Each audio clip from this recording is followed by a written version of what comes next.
பிதா, சுதன், பரிசுத்த ஆவியின் பெயராலே ஆமென். இயேசு கிறிஸ்துவில் பிரியமான பிள்ளைகளை, இந்த கொடுக்கக்கூடிய 2 செய்தியும் நான் இதுவரை நூற்றுக்கணக்கான விசிடி செய்தி கொடுத்திருக்கேன். ஆனா இது சில சிந்தனைகளை, மாற்று சிந்தனைகளையும் மாற்று கருத்துக்களையும் ஒரு நல்ல உணர்வுகளையும் நல்ல அறநெறி, சமூக மாற்றம், தன்னிலை மாற்றம், ஒரு குடும்பத்தில் மாற்றம், என் பார்வையில், சொல்லில், செயலில், சிந்தனையில், நடைமுறையில், பழக்க வழக்கங்களில், உடை உடுத்துவதில் ஒரு பெரிய ஒரு மாற்றத்தை உருவாக்கி நல்ல ஒரு சந்தோஷமான அறநெறி, ஒரு சமூக நீதி, ஒரு சமூகத்துக்கு எப்படி ஒரு மனிதன் வாழ வேண்டும், எப்படி நல்லா இருக்கணும், அவனுடைய சிந்தனை ஸ்டாக்னேட் இல்லை இருக்க, அப்படியே ஒரு துரு பிடிச்சி போய் நாத்தம் எடுக்கிற ஓடாத தண்ணியில ஸ்லோயிங் ஓடிக்கொண்டே இருக்கக்கூடிய சிந்தனை. இவனை பாருங்க, இந்த செய்தியுடைய தலைப்பு என்னன்னாக்க, இயேசுவின் உள் உணர்வுகள். 100% மனுஷன் ஒரு மனிதனை போல் அழுதார், பசி எடுத்தது, தூங்கினார், மதிமயக்கம் கொண்டார். அவருடைய வாழ்க்கை நிகழ்ச்சி பார்த்தீங்கன்னாக்க, இந்த 3 ஆண்டுகள் தந்தையுடைய விருப்பத்தை செய்வதற்கு இந்த உலகத்தில் ஒரு உடலை எடுத்து, ஆண்டவரே நீ எனக்கு ஒரு உடலை கொடுத்தீ, பலியாக்க ஒரு உடலை கொடுத்தீர் என்று சொல்லி ஒரு மனிதனுடைய 100% உணர்வுகள், அவனுடைய எல்லா ஏக்கங்கள், அவனுடைய பாதிப்புகள் அத்தனையும் தன்னுடைய உடலின் உணர்வுகள், உணர்ச்சிகள், எண்ணங்கள், ஆசைகள், நினைவுகள் எல்லாவற்றையும் கலந்து விட்டார். அப்போ ஒரு மனிதனை குறித்து 100% கடவுள் தெய்வீக தன்மையும், ஒரு மனிதனுக்கு 100% மனித உணர்வுகளையும் அவர் பெற்றிருந்தார். அதோட பாருங்க, இயேசு என்றால் மீட்பர். மத்தேயு 1:27 பாவத்திலிருந்து, சாபத்திலிருந்து, தீவினையிலிருந்து, கட்டுகளிலிருந்து விடுவிக்கிறார். அதே போல பாருங்க, எம்மானுவேல் பார்த்தீங்கன்னாக்க மத்தேயு 1:23 எசாயா 7:14 முன்னறிவிக்கப்பட்ட பிறகு அவர் மனித உடன் இருப்பார். ஐ ஆம் வித் யூ. இதுதான் மனிதனோடு உடன் இருப்பவர். எனக்கு நல்ல காரியங்களை சொல்லி தருவதற்கும், தீமைகளை என்னிலிருந்து கலைந்து எடுத்து போடுவதற்கும், தீமையான கருங்கள் வேண்டாம் என்று தடுத்து நிறுத்துவதற்கும் நல்ல ஆலோசனைகளை, நல்ல கருத்துக்களை என்னோடு ஒவ்வொரு வினாடி பேசி கொண்டு இருக்கிறவர் எங்கே இருக்கிறார்? எங்கேயோ இருக்கார்ல. God is with me. அதே போல பார்த்தீங்கன்னாக்க 1 தீமோத்தேயு 1:10 சொல்லுவாரு, நான் பாவிகளை மீட்க வந்தேன். பாவிகள், வியாதிகள், தீவினைகள் எல்லாவற்றையும் விடுவிக்கக்கூடிய ஒரு விடுதலை வீரர். அவர் பேரு விடுதலை வீரர், புரட்சி வீரர். காரணம் என்ன? அவர் விடுவிக்கின்ற தேவன். அப்புறம் பாருங்க, இது சொல்றது, இயேசு மனித உணர்வு 100% உணர்ந்தவர். இயேசு உள்ள குமுறி அழுதார். அதே பார்த்தீங்கன்னாக்க யோவான் 11வது அதிகாரம் 33-35 லாசர் செத்து போனப்ப பார்த்தீங்கன்னாக்க அழுதார், குமுறி அழுதார். அருமையான பிள்ளைகளே, உனக்கு ஒரு கஷ்டம் வரும் பொழுது, உனக்கு ஒரு தெய்வம் வரும் பொழுது, எனக்கு யாரும் இல்லையே, ஒருத்தர் இல்லையே என்று அங்கராய்த்து தனிமையில் துன்பப்படுகிற பொழுது தேவன் உன்னோடு இருக்கிறார், உடன் இருப்பவர். அட்டப்பட பாருங்க, எதிர்க்கக்கூடியவர். பார்த்தீங்கன்னா யோவான் 18:22-23 பார்த்தீங்கன்னா அந்த பெரிய ஒரு புடிச்சுக்கு போய் பேசுகிறப்ப இந்த மெச்சியான்னு சொல்லுவார். அப்போ வேலைக்காரன் ஒரு அடிப்பான், ஏனே அடித்தாய், தப்பா இருந்தா எனக்கு சொல்லு. இது ஒரு அறநெறி. துணிந்து கேட்க, தவறை சுட்டி காண்பிக்கிறது. ஏனே அடித்தாய், நான் தவறு செய்தால் சொல், ஏனே அடித்தாய். அவருடைய உணர்வுகள் பாருங்க, எதிலே உண்மைக்கு சான்று போகிற பிரார்த்தனை சொல்ற, நீ யார்? சத்தியத்துக்கு சான்று போகிற உண்மையார் என்ன? உண்மைங்கிறது பிரார்த்தனை தெரியல. இயேசு கிறிஸ்துவர் சத்தியம் உள்ளவர்னு அர்த்தம், உண்மை உள்ளவர், நீதி உள்ளவர், நீதியின் அரசர்னு சொல்றோம். அதே போல பாருங்க, இது சொல்ற துரோகிகளான யூதாசை தோழா, மத்தேயு 26:49 முத்தமிட்டு காட்டி கொடுக்கிற ஒரு துரோகியான யூதாசை நண்பா, தோழா என்று அழைக்கிறார். உங்களை நான் நண்பன் என்று அழைத்தேன். சகோதரர்களே, நண்பனே என்று சொல்லி உன்னை நான் தேர்ந்து கொண்டேன். யோவான் 15:16 சொல்லுவாரு, நீ என்னை தேர்ந்து கொள்ளவில்லை, நான் தான் உன்னை தேர்ந்து கொண்டேன், உன்னை நண்பன் என்று சொல்லி என்கிறார். எதிரியின் துன்பத்தையும் மதிப்பவர்.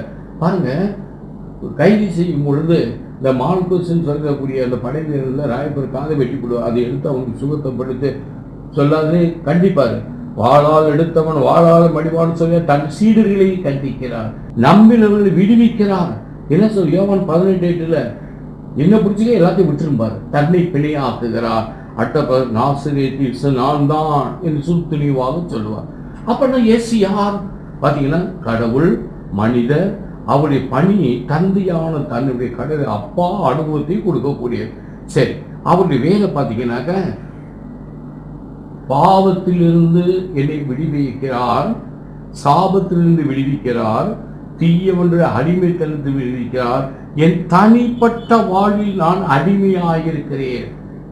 என் பார்வைக்கு நான் அடிமையாக இருக்கிறேன், என் வார்த்தைக்கு அடிமையாக இருக்கிறேன், என் செவிக்கு ஏன்னா ரெண்டுலையுமே நன்மை தீமை பிளஸ் இருக்கும், பிளஸ் மைனஸ் 2 இருக்கும்.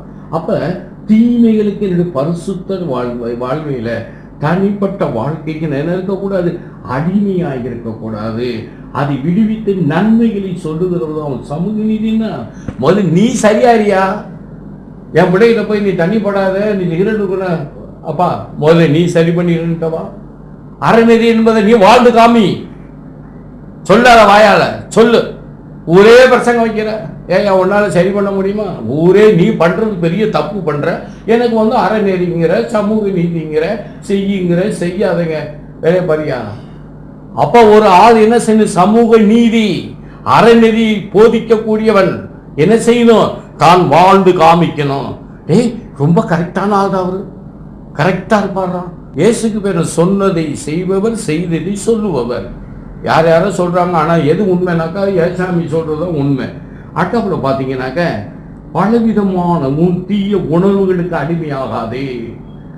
நல்ல அறநெறியாளன் தன்னை பரிசுத்தமாய் யாருக்கும் அடிமை இல்லாத நிலையில், ஐ ஆம் நாட் ஸ்லேவ், நான் அடிமை அல்ல, ஐ ஆம் slave only with the model Jesus. இயேசு கிறிஸ்து உணர்வுகளுக்கு நான் அடிமை அல்ல. காசுக்கோ பணத்துக்கோ ஒரு பொண்ணுக்கோ ஆணுக்கோ இச்சைக்கோ வீண் பெருமைக்கோ அடிமை அல்ல. ஒரு சுதந்திர வாழ்வு, அது நல்ல வாழ்வு. அதே போல குடும்ப அடிமை, கணவன் மனைவி அடிமைப்படுத்துறது, எதுக்கட்டால் பேசுறது, அடிக்கிறது, குடும்பத்தில் ஏற்கொள்ள அடிமைத்தனம், அது ஒரு அறநெறி அல்ல. மனைவியை சமமாக நினைப்பது இல்லை, ஒரு அடிமையாக நினைப்பது. அதே போல பார்த்தீங்கன்னாக்க பெற்றோர் பிள்ளைகள் இன்னைக்கு என்ன நிலை, ஏன் பெத்தேன்னு கேட்குது, ஏற்றுக்கொள்ள முடியல.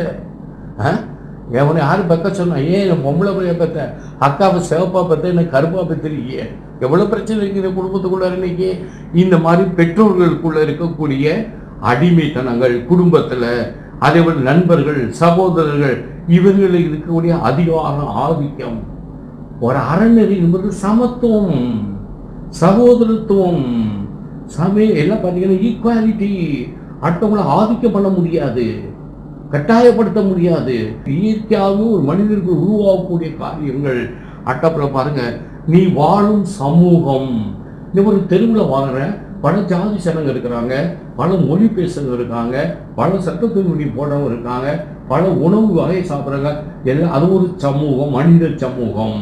இந்த மனித சமூகத்தில் இருக்கும் பொழுது இந்த சமூகத்தில் என்ன நடக்குது, தீமைகள் வரப்ப அது சுட்டி காண்பது, துணிந்து பேசுகிறவனாய் அந்த சமூகத்தினாக்கா அட்ஜஸ்டபிள். ஒருவரோடு போகும்போது ஏற்றுக்கொள்ளுகிற பக்குவம், அவங்க வந்து ஏற்றுக்கணும். வாங்க நல்லா இருக்கேன், நீ எப்படி இருக்கீங்க, எப்போ பார்த்தாலும் இப்படி பண்ணி இப்படி இருந்து கடிந்து கொள்ளுகிற நிலையை விட்டு ஏற்றுக்கொள்ளுகிற நிலை. வாழும் சமூகம்.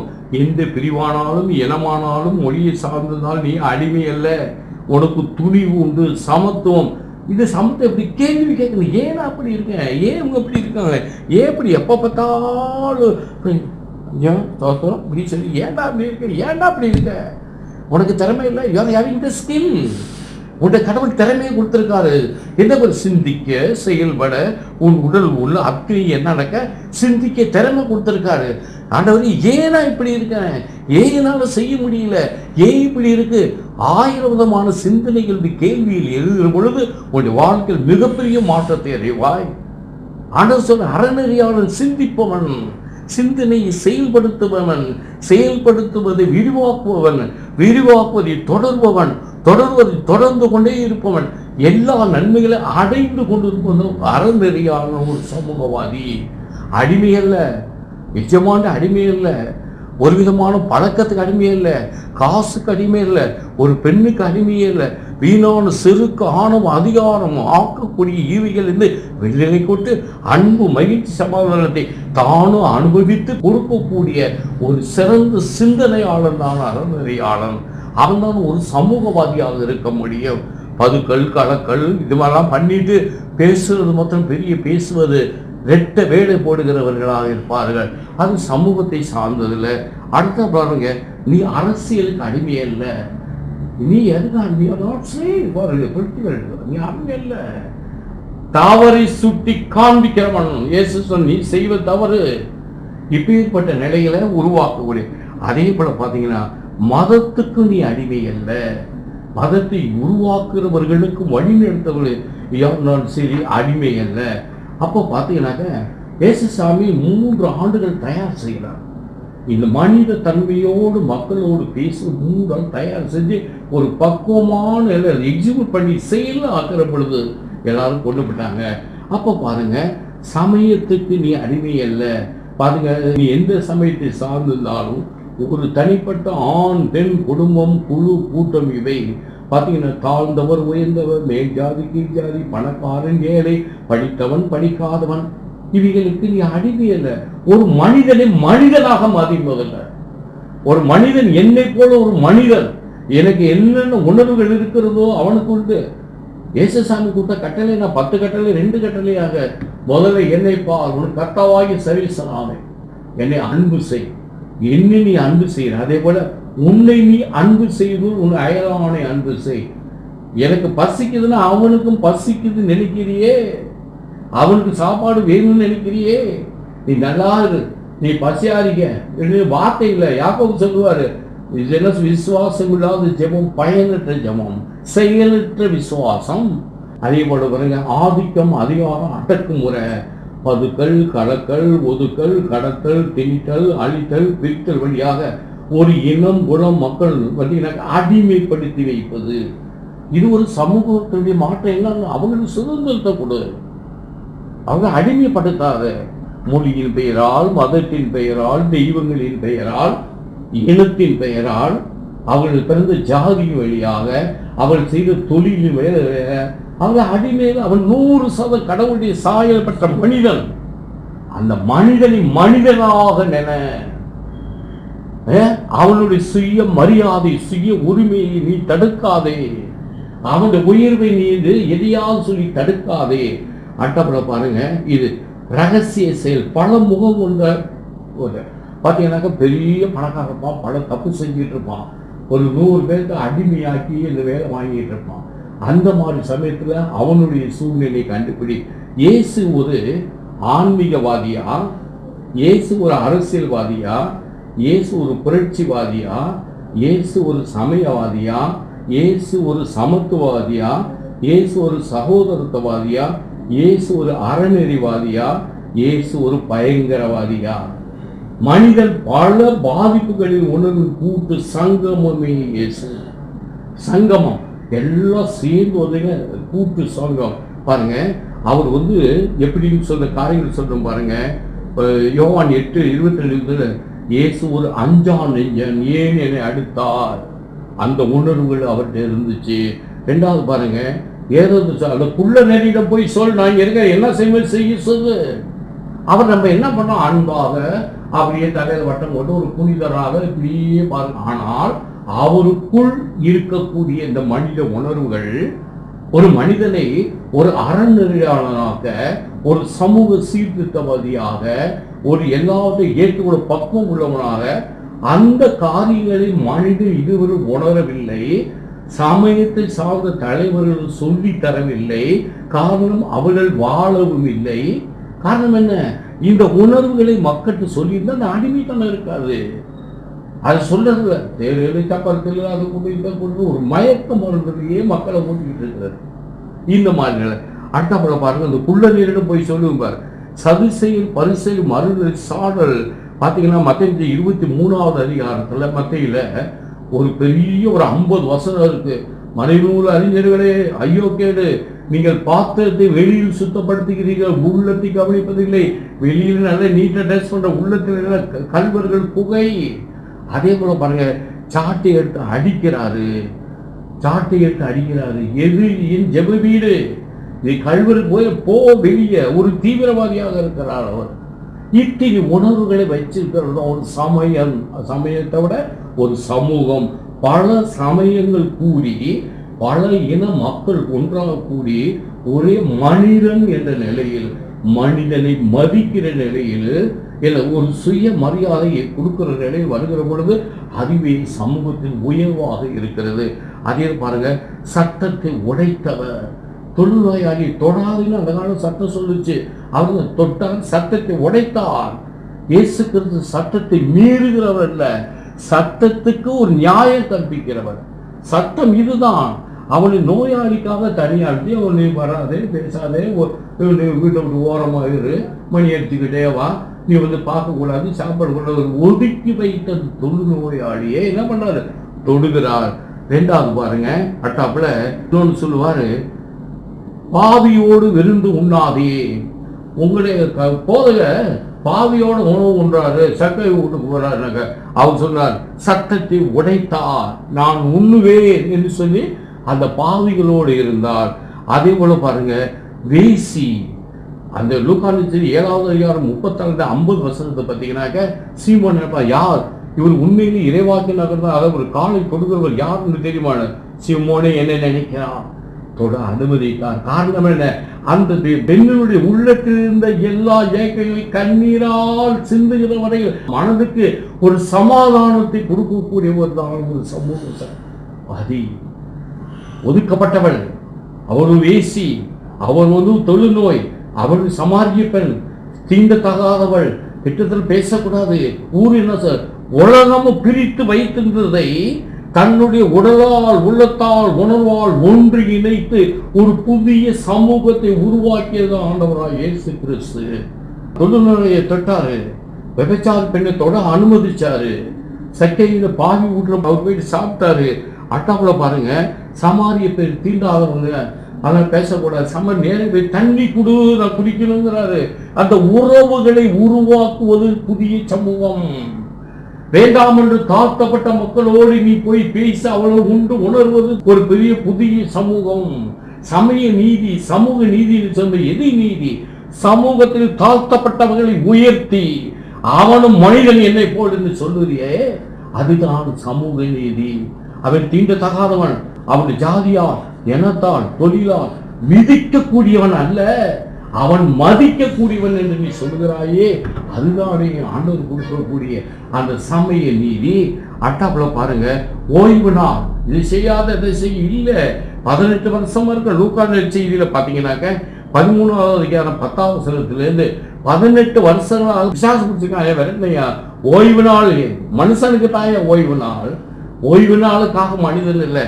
இவ்வளவு சட்டத்தை உடைத்தவர் தான் அவனுடைய அருமையான சகோதரி. இயேசு யார்? அவர் ஒரு சமயவாதி, அதே போல தீவிரவாதி, ஒரு சமூகவாதி. அவர் என்ன? இறையாட்சி என்பது என்ன? எல்லாரும் ஒரே மக்கள், தந்தையின் ஒரே மக்கள், ஏற்ற தாழ்வற்ற மக்கள், தாழ்நிலை நின்று என்னை மரியாதை பாடல் சொல்றாங்க, தாழ்நிலை நின்று என்னை உயர்த்தினார். எவ்வளவு அழகான காரியம் பார்த்தீங்களா? தாழ்நிலை உயர்த்தின கண் நோக்கினார். ஆண்டவருடைய ஆவி என் மேலே.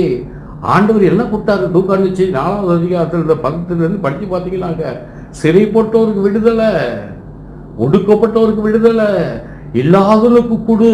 ஒரு மாற்று சிந்தனையை என்ன பண்ணார்? ஒரு சமூக சிந்தனையை, எல்லோரும் மனிதர்கள் தான் என்ற ஒரு சிந்தனையை, அவன் ஒதுக்கப்பட்டவன் அல்ல, அவன் இழிவானவன் அல்ல, அவன் தீட்டுப்பட்டவன் அல்ல, அவன் கையிலிருந்து வாங்கி சாப்பிடக்கூடாது, என் பக்கத்துல வரக்கூடாது, துண்டை இடுப்பில் கட்டிட்டு குனிஞ்சி நிற்கணும் என்று சொல்லி அடிமைப்படுத்துகிற ஒரு சமூகத்தில் இருந்து அவனை உயர்த்தி, நீளும் மனிதன், ஒன்னாலும் முடி நில், துணிந்து நில், பேசு என்று சொல்லி ஒரு உற்சாகமான வல்லமையை கொடுத்து அவனை ஒரு மனிதனாக கொண்டு வருவதற்குத்தான் அவர் ஒரு சமூகவாதியாக இருந்தார். தவறை சுட்டி காண்பித்தார். நீ செய்வது தவறு என்று சுட்டி காண்பித்தார். இது செய்யாதே என்று சொன்னார். நீ செய்தால் தண்டிக்கப்படுவாய் என்று சொன்னார். அஞ்சா நெஞ்சனாக இருந்தார். ஒரு சமூகவாதி என்ன பயம் இல்லை, கோழைத்தனம் இல்லை. சொல்றாரு, உனக்கு கோழை உள்ளத்தை நான் கொடுக்கவில்லை, வலிமையும் ஆறு பரிசுத்த ஆவியின் வலிமையை கொடுத்திருக்காரு. அவருடைய வந்ததின் நோக்கம் என்ன? தெய்வம்தான். ஆனால் ஒரு மனிதனை மனிதனாக மதி, ஒரு மனுஷன் மிருக மாதிரி பேசாதே, ஒரு அதிகார ஆணவ செருக்கு உள்ளவனாக இருக்காதே. அதை அகற்றிவிட்டு ஒரு புதிய சமூகத்தை நீ உருவாக்க வேண்டும் என்றால் அதான் அன்பின் சமூகம். அன்பியம் என்று சொல்லுங்க, மகிழ்ச்சியா இருக்கணும், பேசணும், சிரிக்கணும், பேசக்கூட நல்லா பேசு, நல்லா பேசு. எங்க ஃபாதர் சொல்லுவார், அறநெறி நடத்தக்கூடிய எங்க பேராசிரியர் திருச்சி சென்ட் பால் செமினரியில் ஜான் பீட்டர் அழகா சொல்வார், பேசு, நல்லா பேசு, நல்லா பேசு, பேசு, உரையாடல் பண்ணு, உள்ளுக்கு கொண்டு வா. It is nice gentleman. நல்லா பார்த்தீங்கன்னாக்கா எங்களுக்கு இந்த கிளாஸ் எடுத்துகிட்டு இருக்கேன், நான் இப்போ படிச்சுட்டு இருக்கேன், டிடிஹெச் படிச்சுட்டு இருக்கேன். அப்போ எங்களுக்கு அந்த அறநிலையாக்கள் நல்லா பேசும்பாரு. ஆச்சரியமாக இருக்கு அவங்களுடைய கிளாஸ். எனக்கு நான் வரும்போது கூட இதெல்லாம் அவங்க கரெக்ஷன் பண்ணிட்டு வந்தேன். நான் எதுக்கு சொல்றேன்னாக்கா இந்த சிந்தனையாளன் பார்த்தீங்கன்னா எவ்வளோ அழகாக கொடுக்குற மனிதனின் மதி, தீமை, விதி, ஜாதி, அது இது ஒன்று மனுஷனை பின்னோக்கி இருக்கக்கூடிய சக்திகள் எல்லாம் விதிச்சு போடு என்று சொல்றார். அருமையான சகோதரனே, இயேசு கிறிஸ்துவினுடைய உணர்வுகள் அதுதான் சமூக நீதி. நான் அடிமை அல்ல, ஐ எம் நாட் ஸ்லேவ், அடிமை அல்ல, என்னை யாரும் அடிமைப்படுத்த முடியாது. அந்த மனித உணர்வுகளை அவர் உள்ளத்தில் அடக்கி தந்தையுடைய சித்தத்தை வெளியே தெளிவுபடுத்த மனுஷனாக வந்தவர் எனக்கு ஒரு உடலை கொடுத்தி கண்ணீர் விடுகிறார், அழுகிறார், மதிமயங்குகிறார், கஷ்டப்படுகிறார் ராஜா. அது சொன்னார், அப்பா, நண்பா, தோழா, ஆண்டவரே இவனுக்கு நல்ல பரகதியில் எனக்கு கொடுக்க, நான் கொடுக்குறேன். அவனை நீ பாவியா, பயப்படாத, நான் அவனை கூப்பிடுறேன். நீ கொலை செஞ்சியா, நான் மன்னிச்சிட்டவா. ஏற்றுக்கொள்ளுகிற தன்மை சமூக நீதி. அவனை ஒதுக்கிறது இல்லை, சேர்க்கிறது, வெட்டுறது இல்லை, இணைக்கிறது, இவைகளை கொடுக்கிறது அவன் சமூக நீதி. ஆண்டவரே ஜெயிப்பான். தகப்பனே, இந்த அருமையான சமூக நீதி. இயேசு கிறிஸ்து ஒரு சமூகவாதியா கேள்வி. ஆண்டவரே, சமூகத்தை ஒன்றிணைத்து வருகிறதே சமயம் என்று சொல்லக்கூடிய மனிதன் 100% நல்லவன். அந்த மனிதனின் நல்ல கருத்துக்களை உருவாக்கி தீமையை அடி தன்னை போல் மறுரூபமாக்கக்கூடிய நல்ல சிந்தனைகளை செயல்பாட்டை உருவாக்கக்கூடிய காலம் கொடுங்க ஆண்டவரே. அப்பா, என்னில் இருக்கக்கூடிய இந்த வெறித்தன்மையை, ஜாதி வெறியை, பலவிதமான அடிமைத்தன, ஆணவ, செருக்கு, பிடிவாத, திமுத்தனம், அட்டைக்கு ஆளுதல், இதை எடுத்துங்க ஆண்டவரே. மனுஷனா மதிக்கக்கூடிய நிலையை கொடுங்க. அவனும் என் நண்பன், சகோதரன், என் ரத்தமும் அவன்கிட்ட ஓடுது. இயேசு 2 ரத்தம் ஒன்றா ஓடுது, 2 ஆவியும் ஒன்றா ஓடுது, 2 வார்த்தை இருக்கு. There is equality. இதே சமூக நீதியாக மாற்றுது சாமி. நன்றி ஆண்டவரே. அப்பா, இந்த அருமையான ஆசிர்வதி நீ கொடுப்பதற்காக நன்றி, ஸ்தோத்திரம். இயேசு கிறிஸ்து நாமத்தில் ஜெபிக்கிற பிதாவே, ஆமென். பிதா, சுதன், பரிசுத்த ஆவியின் பெயராலே, ஆமென்.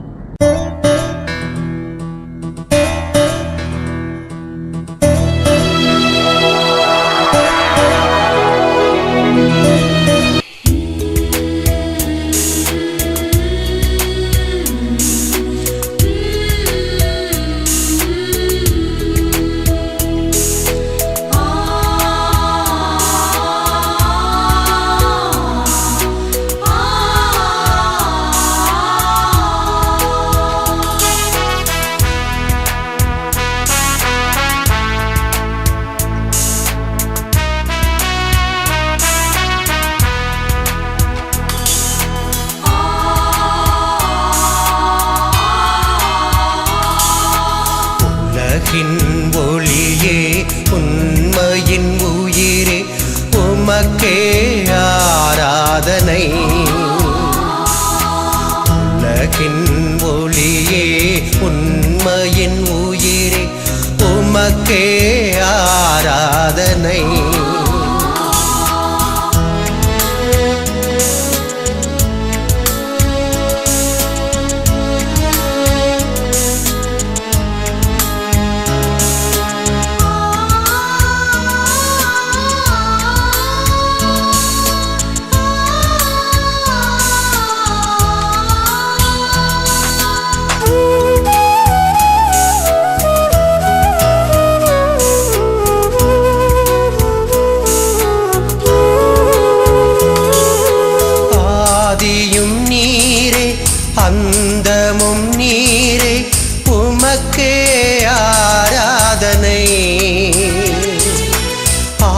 ஆதியும் நீரே அந்தமும் நீரே உமக்கே ஆராதனை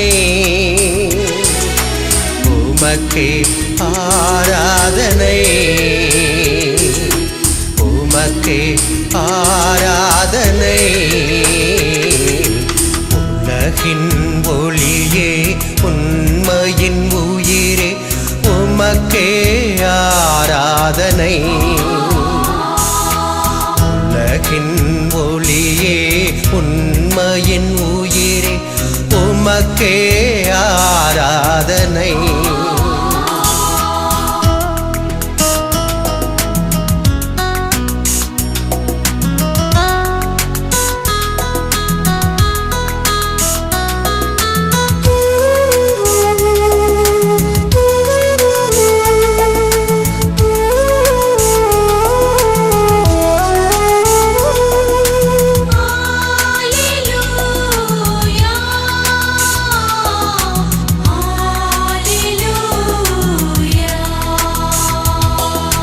மரணமும் நீரே உயிர்ப்பும் நீரே உமக்கே ஆராதனை மரணமும் நீரே உயிர்ப்பும் நீரே உமக்கே ஆராதனை உமக்கே ஆராதனை உமக்கே ஆராதனை உலகின் ஒளியே உண்மையின் உயிரே உமக்கே ஆராதனை உலகின் ஒளியே உண்மையின் உயிரே உமக்கே ஆராதனை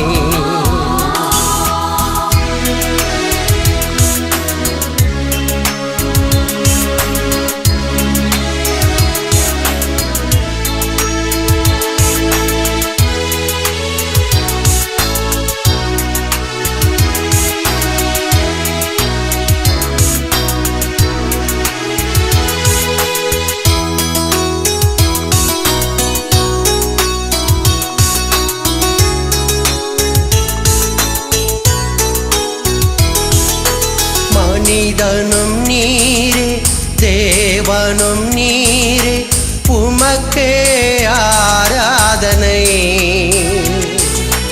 மனிதனும் நீரே தேவனும் நீரே உமக்கே ஆராதனை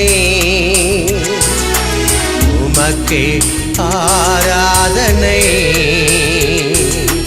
உமக்கே ஆராதனை உலகின் ஒளியே உண்மையின் உயிரே உமக்கே ஆராதனை உலகின் ஒளியே உண்மையின் உயிரே உமக்கே ஆராதனை